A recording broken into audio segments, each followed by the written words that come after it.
আমরা মিডিয়ার মাধ্যমে দেখতে পাই ভিডিওতে যে ডাক্তাররা প্রেজেন্ট না।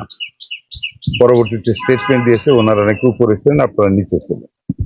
কোনটা টোটালি অ্যাকুরেট আমরা জানি না, যে কারণে আজকে আমাদের যেটা আমরা রেগুলার শুরু করেছি পরিদর্শন করা তার অংশ হিসেবে এবং ওইটার উপর ভিত্তি করে আজকে এখানে আসা। একটা মাত্র 24 ঘন্টা আগে রিপোর্ট হওয়ার পরেও ভাবছিলাম যে সব ডাক্তার পাবো, ডিউটি বাউন্ড পাবো সবাইকে, কিন্তু সেটা পাইনি। এই হাসপাতালে আপনার টোটাল 27টা পোস্ট আছে, কর্মরত আছেন পোস্টেড ডাক্তারস আছে 21 জন, তার মধ্যে আমরা প্রেজেন্ট পেয়েছি 8 জন, আর আপনার 4 জন আছে কয়জন, 5 জন ছুটি ডেপুটেশন, তারপর অফ ডে মিলে 4 জন বাদ গেলে আমাদের থাকে কয়জন, 16 জন। 16 জন থেকে আমরা 8 জন প্রেজেন্ট পেয়েছি, তার মধ্যে 2 জন লেট।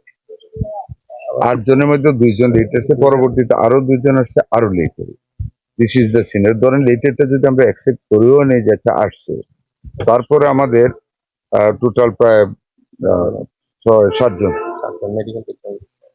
7 জনের অ্যাবসেন্ট আছে। ডাক্তারদের জবটা তো সাংঘাতিক মানবিক একটা জব, ঠিক না? আমরা তো বিপদে পড়লে ওনাদের কাছে যাই, ওনাদের হাসি মুখটা দেখলে অনেকটা ভালো হয়ে যায়।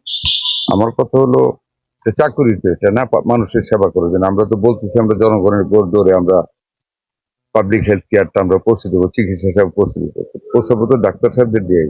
এই তো সিনারিও বললাম, এখন আমি যাই, আমি আমার উপর তো ক্ষমতা আছে না, সবার সাথে আলাপ করে নিয়ম অনুযায়ী যা করা যায় তাই করবো। পরে রেবিসটা আমরা গত 3-4 দিন আগে রাত্রে আপনারা নিশ্চয়ই দেখেছেন, আমরা রেবিসের একটা ওয়ার্ল্ড হেলথ অর্গানাইজেশনের একটা কন্ডিশনের কারণে টেন্ডার পথে দেরি হয়েছে।